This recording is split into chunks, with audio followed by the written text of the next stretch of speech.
75 tahun penjajahan entitas Yahudi atas Palestina adalah bukti bahwa sekat negara bangsa adalah penghalang terbesar bagi penguasa negeri-negeri muslim mengirimkan tentara militernya memerangi entitas Yahudi.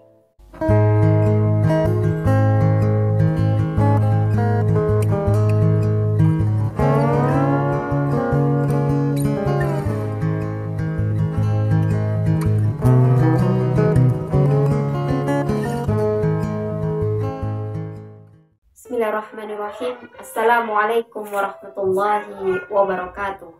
Hamidanillah wa musallian ala rasulillah, amma ba'du. Sahabat muslimah bangil yang dirahmati Allah, beberapa hari terakhir all eyes on Rafah menggema di dunia maya.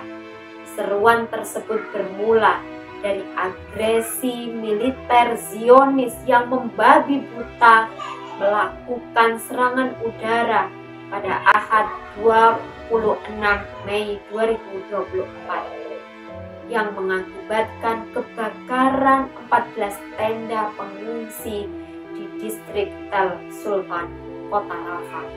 Akibat serangan tersebut 45 orang tewas dan 249 lainnya terluka.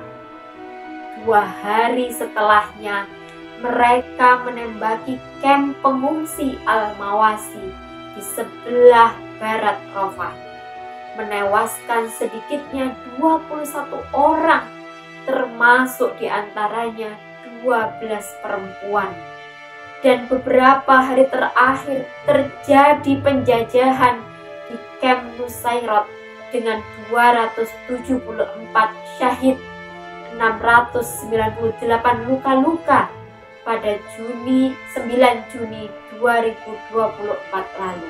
Tidak ada kata yang bisa mewakili dalam menggambarkan kebiadaban dan kebengisan Zionis sejak 7 Oktober 2023. Sudah lebih dari 8 bulan Gaza dibombardir. Jika semua jenis kejahatan dan kebiadaban dikumpulkan, entitas Zionis Yahudi adalah juaranya, si paling playing victim. Rafah, kota yang diklaim sebagai zona paling aman dari serangan militer Zionis, nyatanya diserang juga. Tidak puas membombardir Gaza di wilayah utara, entitas Yahudi mulai menyasar jalur Gaza paling selatan, yakni kota Rafah, yang menjadi persinggahan terakhir warga Gaza untuk mengungsi.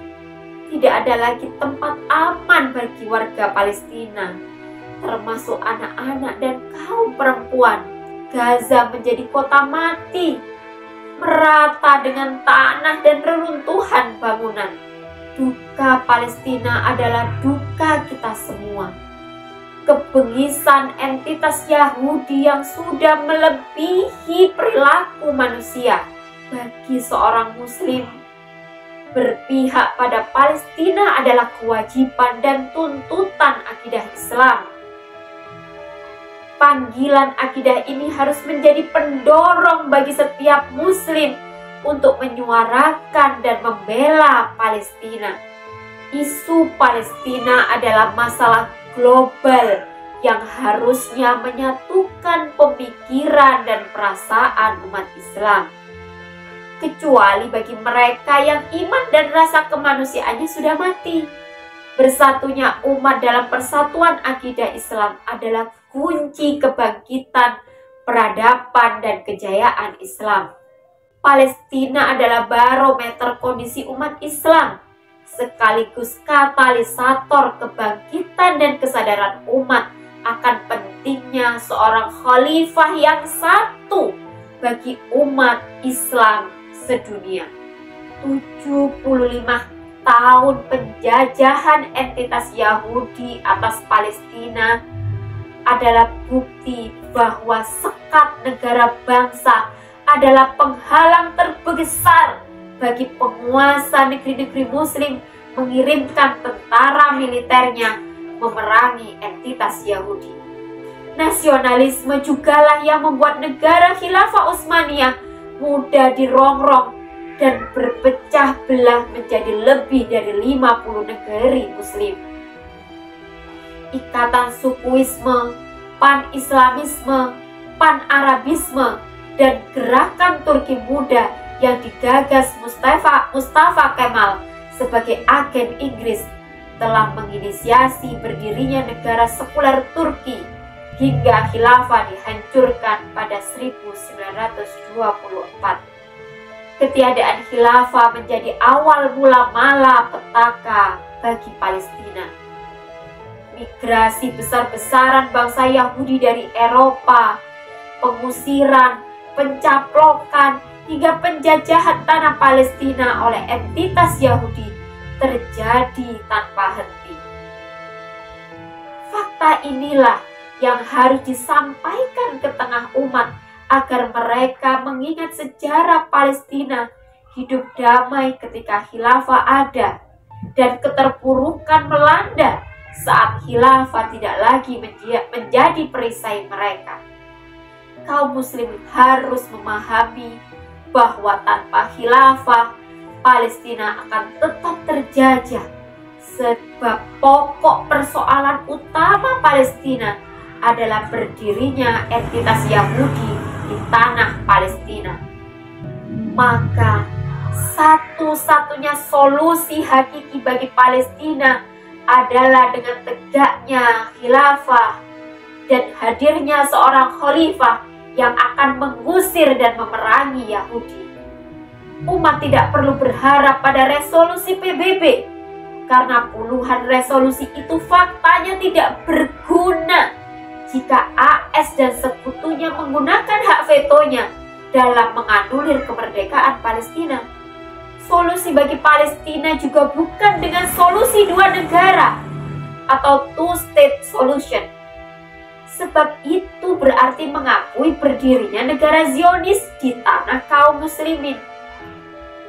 Sama halnya mengkhianati perjuangan Rasulullah, para sahabat, para syuhada yang telah membebaskan Al-Aqsa dengan nyawa dan darah mereka sebagai pemilik sah tanah Palestina. Kaum muslimin seharusnya tidak menjadikan solusi dua negara yang digagas Barat sebagai solusi Palestina. Oleh karena itu, seruan membela Palestina tidak boleh berhenti hanya pada aspek bantuan kemanusiaan, semisal obat-obatan, makanan, pakaian, membangun rumah sakit, berdonasi, dan lain sebagainya. Karena yang lebih urgen, khilafah adalah solusi tunggal bagi Palestina. Dengan khilafah, sekat-sekat negara bangsa akan tercerai, persatuan kaum muslimin akan terwujud, dan penjajah Yahudi akan mudah diperangi dengan jihad fisabilillah. Wallahu a'lam bishawab. Wassalamualaikum warahmatullahi wabarakatuh.